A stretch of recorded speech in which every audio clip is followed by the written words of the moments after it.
rolling. Hi, my name is John Ziegler, and this is what I think is going to be a rather unique and potentially controversial video that I'm entitling "The Case That Jerry Sandusky Was Overcharged and That Penn State Was Simply Innocent in What Most People, at least in the media, call the biggest scandal in the history of college sports." For those who don't know my role in this story, I come at this from a rather unusual perspective. I have nothing to do with Penn State. I did not go there. I run a website called Framing Paterno. That's www.framingpaterno.com. The framing is figurative, it's not literal. I am not a conspiracy person. In fact, I'm an anti-conspiracy person. And for most of the last 2 years, I've been looking into this story from the perspective of the media having blown it from the very, very beginning. And I have learned an awful lot in this 2-year period. And my thought process on this, what I believe actually did and did not happen, has evolved dramatically and continues to evolve simply to this day. And this video is going to be really the first that I know of, and probably the only of its kind in the world, where someone is actually going to lay out the real case against Jerry Sandusky. And the reason why I'm doing this is not to defend Jerry Sandusky. I'll get into my relationship with him during the course of this video, but to illustrate just how absurd it is that Penn State, and specifically Joe Paterno, were held culpable to the degree that they have been for crimes they had nothing to do with, and for crimes which I believe have been dramatically misunderstood because of a variety of issues, including the media coverage of this case and the snowball that started down a mountain and grew into an avalanche, when what I think you're going to find out is that at the very beginning of this process, that snowball was not nearly as big or as monstrous as a lot of people have feared, or seemingly now, for some bizarre reason, want to have happened. Now, as I said, my intent at the beginning of this whole thing was to exonerate Joe Paterno if in fact the facts allowed that to happen, which my instincts told me would be the case, because I just didn't think there was any way that Joe Paterno could possibly have been involved in some sort of a cover-up for Jerry Sandusky for a zillion different reasons, which I've outlined time and time again at framingpaterno.com. But I actually have come to believe that one of the biggest mistakes that the pro-Paterno forces made was accepting and even embracing, in the case of the Paterno report, this media caricature. It's not even a narrative, it's a caricature, which the prosecution obviously put forward, that Jerry Sandusky is this hideous, horrible monster. Now, let me make it very clear, this should be obvious, that if in fact he is truly guilty of everything he was convicted of, he is a hideous, horrible monster. But I have grave questions as to whether or not he was not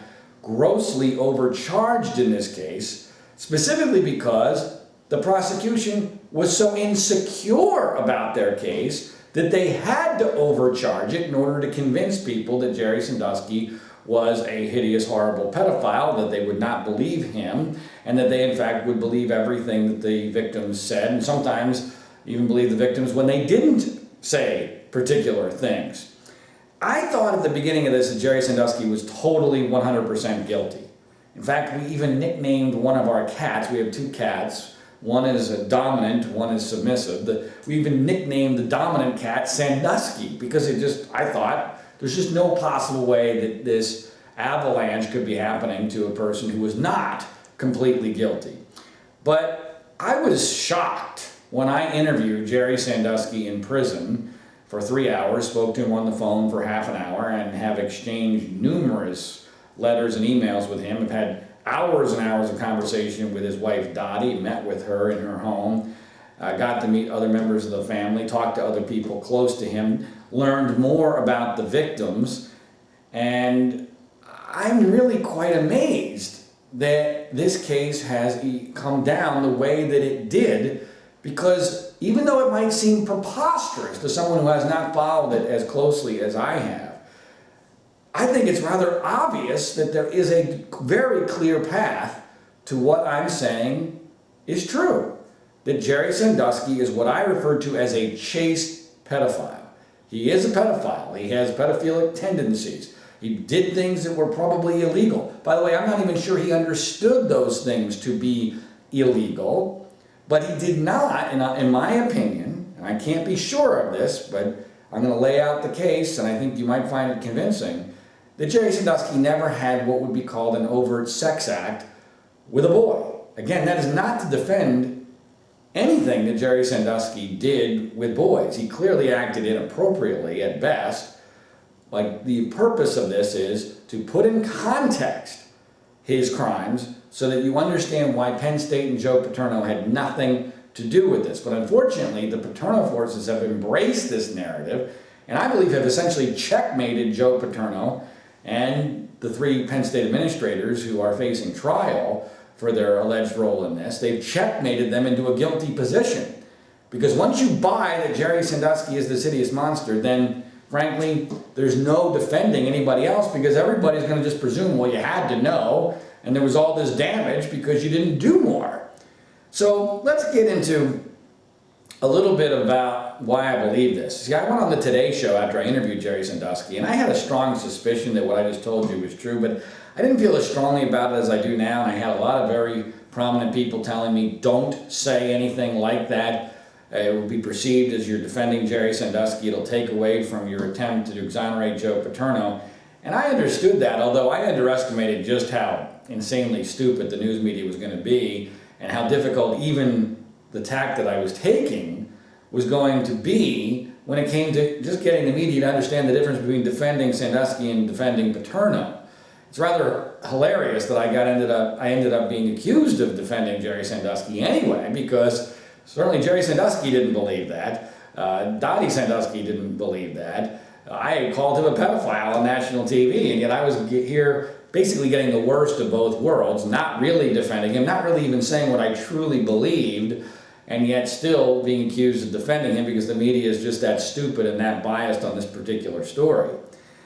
Now, as far as why my evolution of thought changed, a lot of it actually happened because of things that happened after my Today Show interview with Matt Lauer and my CNN interview with Piers Morgan. The way Jerry reacted, the way Dottie reacted, other members of his inner circle reacted, things I learned further, the way the settlements went down with the victims in Penn State, it all just kind of came together to me, and I realized, wait a minute, this just doesn't make any sense. The totality of this story makes far, far more sense if Jerry Sandusky is in fact what I'm referring to as a chaste pedophile rather than this hideous monster.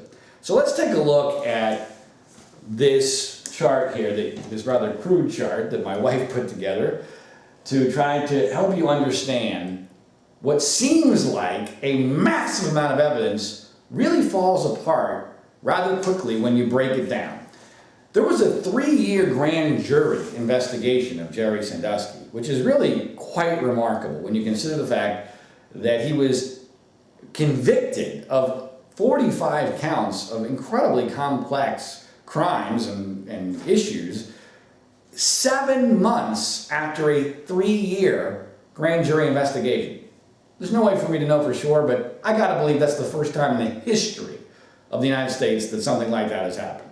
For someone to be convicted in the modern age in 7 months after a 3-year grand jury investigation. Now, the reason why the grand jury investigation took 3 years is because victim number 1, who is now known as Aaron Fisher, he was the primary victim and witness during that process. And the media loves to treat Aaron Fisher as a hero now. The reality is the prosecution had no faith in Aaron Fisher, and rightfully so. There was a reason why his high school, Central Mountain High School, didn't believe him at first. They're taking a lot of heat for that now, but Aaron Fisher was considered to be not reliable. He had made up stories about being abducted. He later made up another story about getting in a car accident after telling his story. By the way, like every other victim in this case, Aaron Fisher's first version of this story did not include illicit sex acts. His story has changed dramatically, and he was unable to tell that story, not once, not twice, but in fact, in my opinion, 3 times in front of the grand jury. The first 2 times he completely choked. He broke down in tears, couldn't tell the story. All he could do was nod his head when asked a leading question by the prosecution, and the prosecution was scared out of their minds. How can we indict a local legend who runs this massive charity? We're going to destroy the charity. We're going up against a celebrity, a Penn State legend. He's got all these foster kids and adopted kids. How can we go up against him with a witness we can't rely on? By the way, the third time Aaron Fisher finally was able to tell his story in front of the grand jury, he read it. Probably wasn't even written by him. He was being guided by a therapist who I believe elicited his story, and oh, by the way, happened to be the co-writer of his book. And it's just, to me, the fact that all of this came down to Aaron Fisher, and make no mistake, if Aaron Fisher was pressured into saying something that didn't really happen, this whole case falls apart. But let me explain how and why I believe that. See, the grand jury investigation was essentially stalled. I've spoken to a member of that grand jury, and they were shocked that they really stopped hearing anything about it up until the time that Mike McQueary came into the picture. Now, I have written and spoken extensively, including on the Today Show, about why Mike McQueary's story is not nearly as believable as the media has made it out to be. It just simply doesn't make any sense. The short version of what happened, I believe, is that Mike McQueary changed his mind twice. I believe that Mike McQueary changed his mind about what he saw. He clearly was agitated by seeing Sandusky and a boy known as victim number 2 in the shower, and he told a bunch of people about it, but then I believe he forgot about it, so much so that he forgot the date, the month, and the year in which it happened. And he treated Sandusky like a normal human being, like a non-pedophile, for 10 years, up until the time in which investigators came to him, having heard a rumor or gotten an anonymous email or something silly. They came to him and they said, Mike, we are investigating Jerry Sandusky. We believe he's a pedophile. We have victims. We need your help. Can you help us? Well, Mike McQueary, being a natural human being, probably wanting to do the right thing, looks back into his memory and thinks, oh my gosh, that thing I wasn't sure what I saw, that must have been the worst thing I could have possibly imagined. And over 10 years, we all know that your memory can't be all that great. You start to remember things that didn't actually happen, especially when you're getting pressured by investigators. And by the way, there are a lot of reasons why Mike McQueary may have been vulnerable to pressure from investigators, which I've written about in my free book, The Betrayal of Joe Paterno, which I think will eventually come out publicly. But the reality is that by Mike McQueary's own testimony, it appears as if he changed his mind. Because he said in December of 2011, on the stand, under oath, he said that he had told people in the Penn State program that Jerry shouldn't be around the lockers. He was asked, well, when did you say that, Mike? Was that before investigators came to you or after? And he acknowledged on the stand it was, quote, almost certainly after, which of course means it was after. That's the only thing that makes any sense. And by the way, Jerry Sandusky from prison, having no way to know all of almost everything that I just told you, told me the exact same thing, that he had a fine relationship with Mike up until around that exact time when investigators came to Mike McQueary. It actually makes perfect sense when you just think about it from a human standpoint. And by the way, the McQueary evolution, the notion that he thought of Jerry as a pedophile and then reinterpreted past events after being told Jerry was a pedophile, is exactly what happened, I believe, with victim number 6, the 1998 victim, who is not alleging anything remotely sexual happened with Jerry. It was completely investigated, and it was determined to be unfounded. In Jerry's world, I can't tell you how not a big deal he thought this was. He thought, I'm convinced, that this was essentially, he got a warning for a speeding ticket that he may not even been speeding on.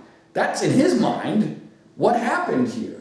And the victim in 1998, 13 years later, under oath, essentially says the same thing. He had a perfectly fine, wonderful, great relationship with Jerry, which his mother, by the way, approved of, although she was not happy about it, but she allowed it to happen for 13 years. And then he says under oath, he later, after he learns all of these other allegations and investigators talk to him, he changes his perspective about Jerry.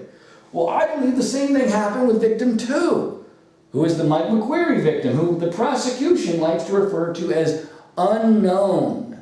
Well, the reality is we know who victim 2 is. I know who victim 2 is. I know his name. I've taken a lot of heat Actually, I think his name should be known because he made it publicly known, writing letters to the editor in local newspapers defending Jerry after the original Sarah Gannon article came out in March of 2011, breaking this story in his own name as a sergeant in the Marine Corps.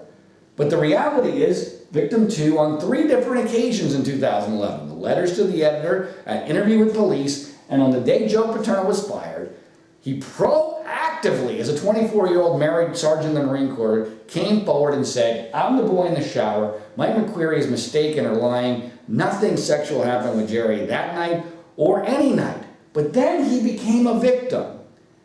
Now, what does that mean? See, in this case, because of the media caricature they've created about Jerry, they think, everyone presumes, oh, if you're a victim or if you were abused or if you were molested, that means you were raped in a shower.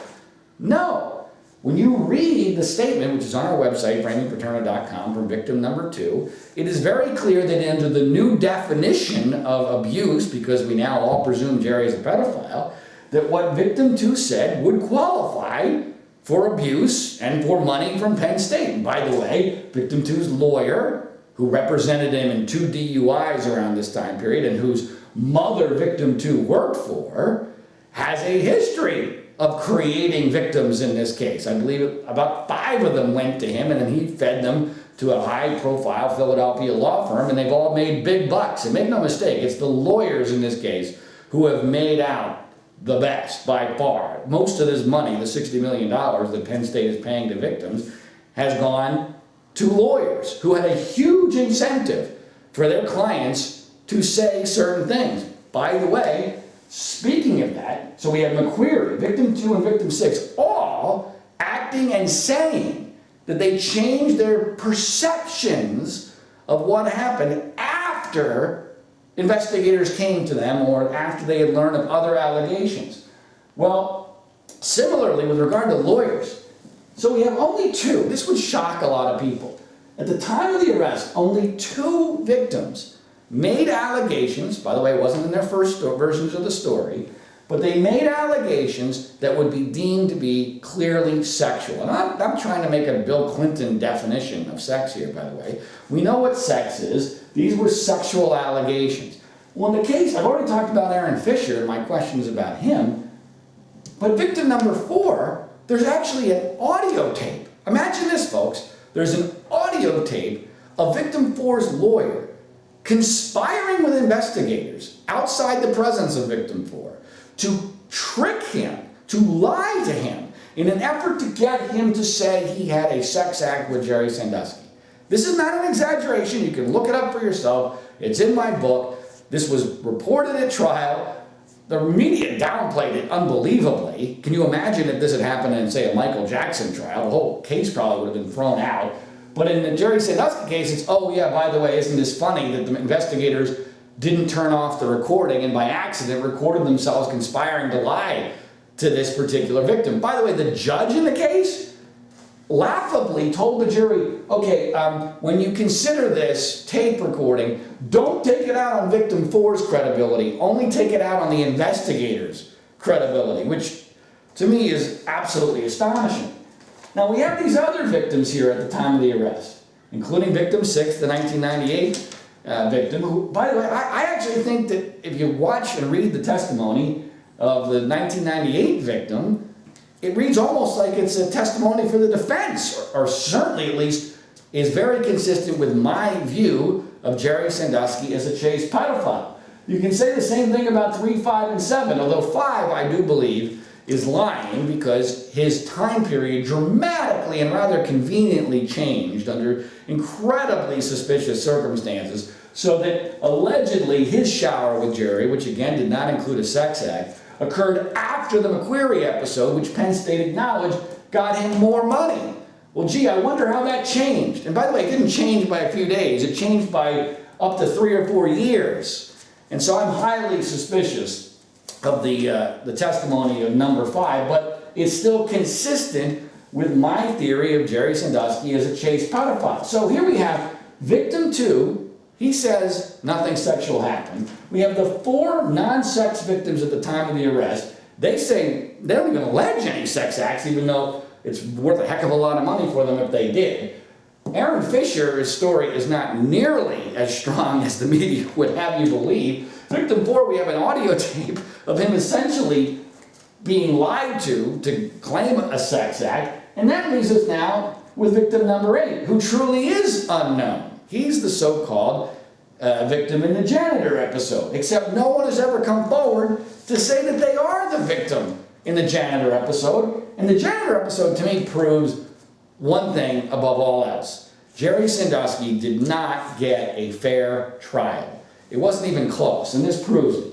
Folks, can you imagine for a second being convicted of serious crimes in a situation where there is no witness, because the only witness has dementia, no direct witness. There is no victim, because no victim has come forward. There is no exact date given, and Ray Blehar has proven that the janitor in question wasn't even hired by Penn State at the time period in which they claim this happened, which was late November of 2000. And there was no contemporaneous report of the episode. So, to me, the logical person can easily conclude that this situation never happened. The fact that there were convictions on number 8 is absurd and ought to frighten anybody that believes in due process in this country. And I do find it extraordinary that this case got so much attention and yet no victim was willing to come forward even when millions of dollars would be on the line. And I think it's particularly suspicious that, isn't it interesting that the unknown victims are the ones directly related to Penn State? Now that might be the most important fact I'm going to provide to you here. Number 2 says nothing happened, but he was the McQueary victim. Number 8 doesn't exist. Those are the 2 situations of any actual sex acts, specific acts, that were alleged having to do with Penn State. And of course, the only other Penn State specific episode was 1998, and that was investigated and found not to be a criminal act, which I believe it was not.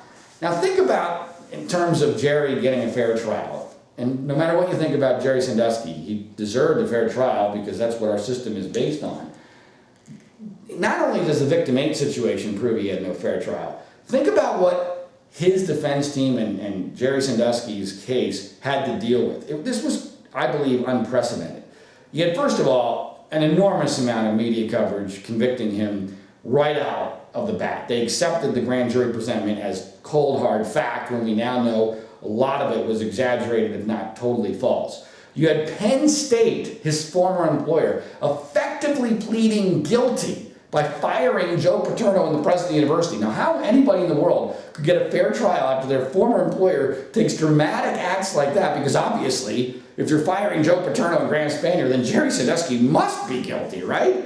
Then you, of course, have the Bob Costas interview, which Jerry blew, which I believe has been somewhat misunderstood. In fact, I actually thought at the time that answer was so bad, it's almost more consistent with some level of innocence than it is with guilt. Then the trial itself was remarkable. Think about this, folks. You're allowed to have all the victims in the same trial, which of course inherently means that the jury is much more likely to believe them than if they had to go one by one, because inherently the jury thinks, whoa, my goodness, we have 10 victims, even though only 8 were real people, only 8 testified. So you have 8 people testifying. They can't all be lying, even though they were saying vastly different things. And so there's a presumption then. It's almost as if the burden of proof gets flipped away from the prosecution and on to the defense. By the way, they didn't even have to give specific dates. And in fact, almost all of the situations did not give specific dates. So that means the only way, if you're Jerry Sandusky, you can prove that something didn't happen is if you weren't there, right? You have a black, dead cinch alibi. Well, you can't have an alibi if they don't give you a specific date. And that's what happened here. There were almost no specific dates, and in fact, the timelines constantly changed, specifically with Aaron Fisher. And by the way, I'll get to number 9 and number 10 in a second, but the timelines there make absolutely no sense. So it's absolutely amazing to me that there wasn't any semblance of a hue and cry against just the simple notion that Jerry Sandusky didn't get a fair trial. It was rushed beyond comprehension. And by the way, one of the other things about how you defend yourself in a case like this, you're not only not allowed to question the victim's intent, even though they had Penn State had already, at this point, promised millions of dollars to any potential victim. If you had a good relationship with the victim, that's actually now a sign that you were guilty. That's the way the victims' rights advocates have created the rules for this. That somehow having a good relationship for 10, 12, 13 years after an allegation, with no more, like in the 1998 episode, not one allegation of anything happening in that 12-year period. If you do have a good relationship with a victim, that's now a sign of your guilt. So you can't have an alibi because there's no specific dates. And if you had a good relationship, that's actually a sign that you're guilty.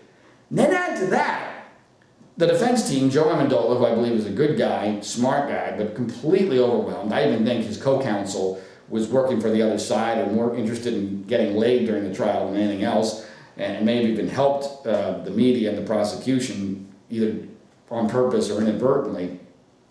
You had a huge money motive for the victims here. You had Jerry's supporters completely and totally intimidated because of the media coverage and because of the fear of defending a pedophile.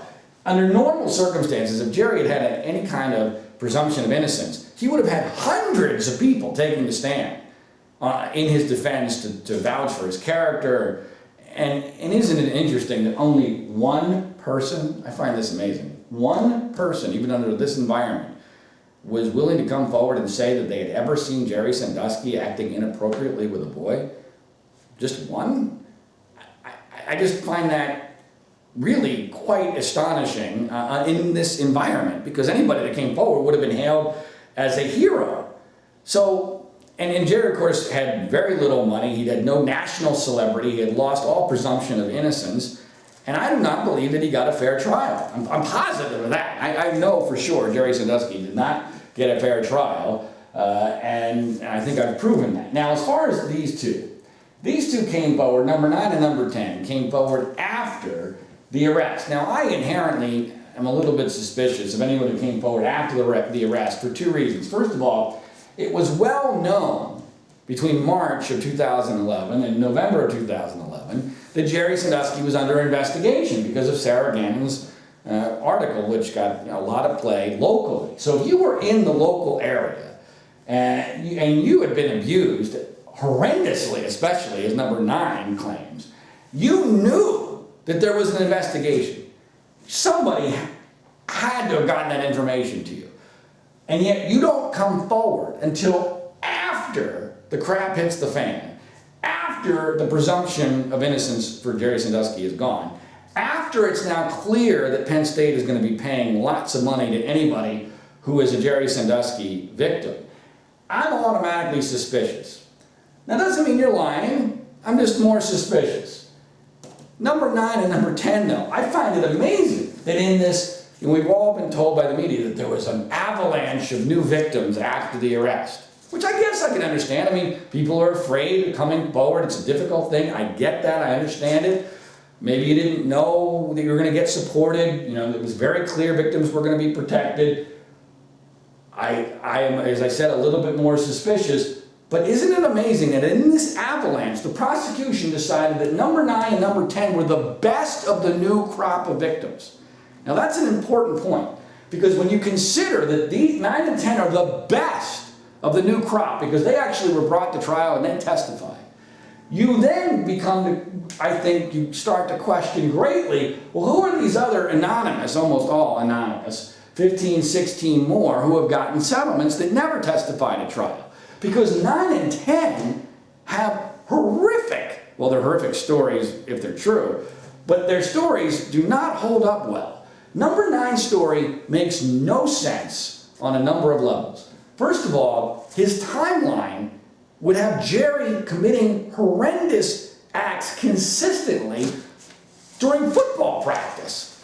I mean, that just makes no sense whatsoever. Number 2, he would have, if he is telling the truth, Dottie Sandusky is a blatant perjurer and liar because of what he testified to happening while Dottie was in the house in the Sandusky home. I don't believe that Dottie Sandusky is a liar. I am positive of very few things in this case, but I am positive that Jerry Sandusky's wife, Dottie, to this day, believes that he is not just somewhat innocent. He's totally innocent. She's never lied to me. If you talk to her for 15 minutes, you know she's not a liar. She has to be perjuring herself for number 9 to not be a liar. And by the way, his story is totally different than every other victim. It is much more horrific. It is much, I believe, it was inspired by the Mike McQueary story.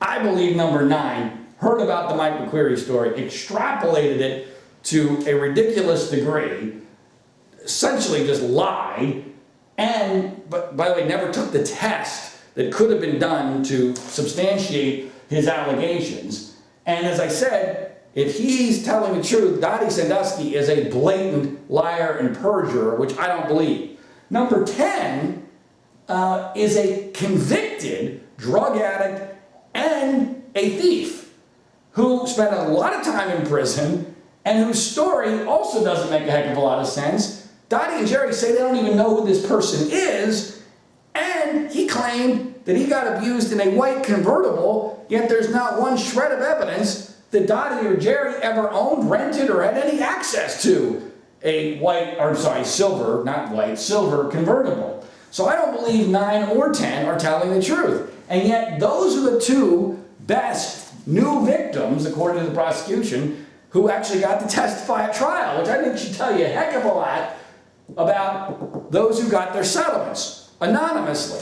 I happen to believe that many of these people are either lying, greatly exaggerating, and are not actually alleging any sort of dramatic sex act, but because the definition and the burden is so incredibly low, and the presumption is that they're telling the truth, and because the incentive is so great, I believe they have come forward and have gotten a lot of money for probably stories that would shock you, not because of their horrific nature, but because of the fact that they're not that horrific. And in fact, much more in keeping with my theory of Jerry as a chaste pedophile. Now, I want to say a couple things about Matt Sandusky, because this particular part of the case is really quite amazing. If people knew the real story of Matt Sandusky, I think they would realize that the case against Jerry Sandusky is not what they think.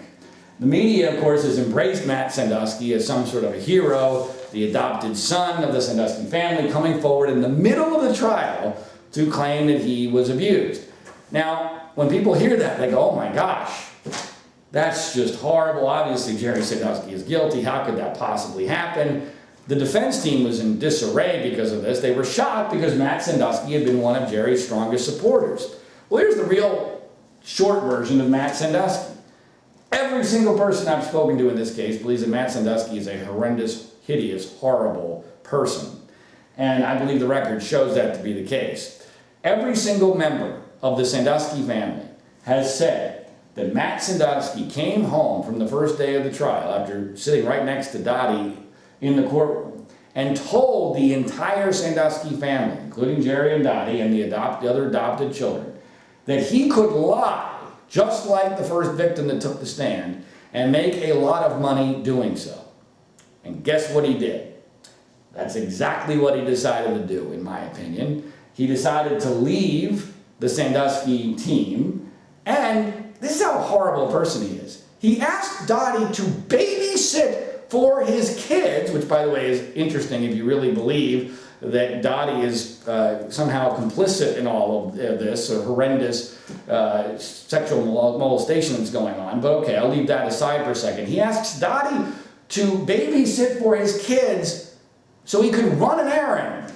That errand was to go to the prosecution and rat out his adopted father, who he had begged as a late teenager, many years after the alleged allegation, to adopt him. And guess what his allegation was? Because this, I think, is so consistent with what's happened in this whole case, because when people hear abuse, especially in this case, their minds blow up and they think the absolute worst. Matt Sandusky, using repressed memory therapy, which is a completely debunked theory. It's not even allowed in many courtrooms in this country. Suddenly, in the middle of the trial, remembers that as an 8 or 10-year-old, somewhere in that range, Jerry Sandusky had blown kisses on his stomach and may have grazed up against his penis with his hand. That was the allegation. And yet, people think it must be like the McQueary situation, or at least how that was reported. Not true. Matt Sandusky is lying, and it is his settlement with Penn State which is by far the most egregious, the most horrendous from a legalistic and justice perspective in this entire case. It's the greatest injustice, in my opinion, that Matt Sandusky is getting millions of dollars from Penn State for something that did not happen, that Penn State has absolutely no culpability for. And by the way, why is Matt Sandusky the only one of the foster and adopted children who has made any allegation against Jerry Sandusky? If he was this hideous caricature of a monster, wouldn't those kids have been the easiest targets for him? And yet only Matt, the worst apple possible, under the worst possible circumstances, despite the huge incentive that all of them have, from both a media and a monetary perspective, have to come forward, only Matt has made an allegation. I would suggest that that's very similar to Mike McQueary being the only adult who has ever come forward to say under oath that they saw Jerry Sandusky acting inappropriately with a boy. Wouldn't there be more evidence if Jerry really was as the media claims him to be? So I'm sure you're wondering, okay, John, how could this possibly have all happened? How can all of this injustice occur? And why is it that only you're telling us this on a crude YouTube video? That seems impossible. I agree. That's how insane this whole case is. But you gotta follow the path and evolution of this story. The media intimidation here is unprecedented. All the other circumstances that led this snowball down the mountain, from Penn State and their willingness and eagerness to plead guilty for other people, is also unprecedented. This case is very complex. It's icky. No one wants to get into the details. No one wants to step in front of this freight train like I have done. See, but I'm in a situation where I've already been run over by the freight train. I know how insane this story is. I've already been destroyed. So I got nothing else to lose. I just want to tell the truth of this case. That's the reality of it. And I believe this is the truth. Is this a truth that's in my interest? Of course not. It's not even close to being in my interest. In fact, it's actually against my interest, this particular truth. I'm taking a tack on this story that is the worst possible one I could take for my own personal self-interest. One, because people think I'm crazy, but two, if I really wanted to do something in my self-interest, I would claim Jerry Sandusky is completely innocent. In fact, if I had believed that, I probably would have been on the Today Show again with Dottie Sandusky. The Today Show asked me to create a circumstance where Dottie and I would go on the Today Show together a couple of months ago. And I believe if I had been willing to say Jerry Sandusky is totally innocent, that the Sandusky forces would have gone for that. But I don't believe that. And interestingly, I tell Dottie and Jerry that all the time, even though they both continue to communicate with me. And interestingly, Jerry has said in a letter, I disagree with your opinion on me, which I find fascinating on so many levels, because you would think Jerry knows exactly what did and did not happen. But I actually think that's consistent with my theory too, because it was all in this gray area, this line of plausible deniability that I think Jerry was a master at. He might not even been fully aware of what a master of plausible deniability he was. But guys, gals, women, children, whoever's watching this, sex acts are not part of plausible deniability. There's nothing plausibly deniable about an overt sex act with a child or a kid. That's just the reality of it. So I don't believe that that ever happened, mainly because no one in this story acted as if that happened, including the victims. Now, I understand this notion of compliant victimization, that none of the victims came forward to say anything because they were compliant. They liked Jerry, they wanted football tickets, although I can't imagine any 12, 13, 14, 15-year-old putting up with sex acts for Penn State football tickets. That's what we're supposed to believe. And oh, by the way, if they did do that, these same people are not then exaggerating the stories for millions of dollars, which, okay, I'm fine with that too, I guess. I get victim compliance. But this is actually a case that started in 1998 with a victim that wasn't compliant. He came home that day after taking a shower with Jerry and indicated to his mother indirectly that something was amiss. There was no compliance there. And then for 12 years, he had a great relationship, incident-free, no more allegations with Jerry. Although Jerry, interestingly, said that that's the only victim he ever changed his behavior with because he thought the mother was crazy. and out for money. And by the way, I've learned that that's true. She is crazy. I know a lot of people close to her. I've heard incredible stories. She's attacked me on Twitter. Her daughter has attacked me on Twitter. They're nuts. They're afraid of me. Why? Probably because I know the real story here. So this is not, I believe that the victims' rights people have created rules here that make it impossible for someone in Jerry's position to defend themselves. If the victim says it happened, it happened. If they said it didn't happen, it happened. If there was a good relationship with the boy after the allegation, it happened. If there was a bad relationship with the boy after the allegation, it happened. I actually see this a lot like the global warming people. The global warming people will tell you, you're a bad person if you would disagree with us. You're a horrible person. You can't even think that. You're an idiot and you're bad. You hate the earth. You're not a good person. And they try to use intimidation. Well, it's the same thing with the global warming people and the victims' rights advocates. If it's hot, it's global warming. If it's cold, it's global warming. If it's calm, it's global warming. If it's stormy, it's global warming. Everything is always global warming. Well, why? Well, because there are some people who have a huge incentive, financial and otherwise. They've created a racket. And I believe the Paterno family sex crimes expert, Jim Clemente, with whom I have spoken for hours and hours and hours, is one of those people. I believe that while he's knowledgeable and probably well-intentioned, he's in it for a career. He doesn't know that much about this case, not nearly as much as I do. He's using rules that don't relate to this case, and I believe he came to very false conclusions because he was afraid of losing his place in the victims' rights advocacy group. That's a career for him. So, to me, when I look at all of the way that this transpired, and I can't go without mentioning more about Sarah Ganim, because Sarah Ganim was a key element in all of this, and her relationship with the crazy mom of victim number 6, who it was stipulated in court that she actually contacted the mom of victim 6 and asked her to find more victims and told her she could put her in touch with an investigative agent if she did.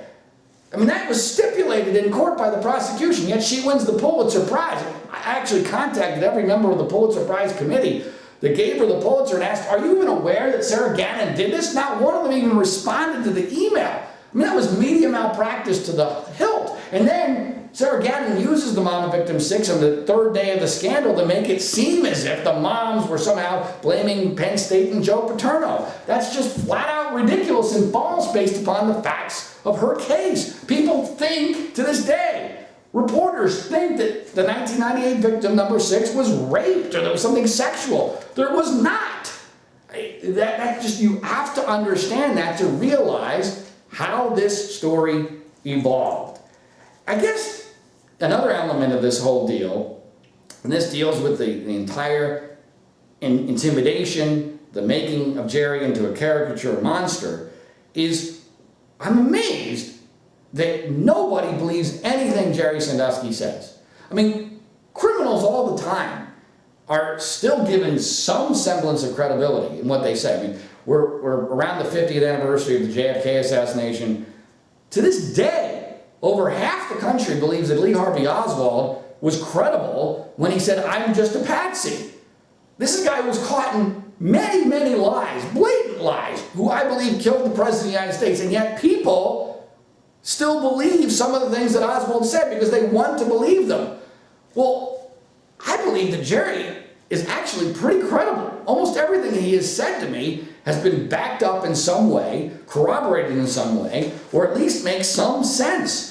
And he told me two things that I think are the key to understanding this whole case.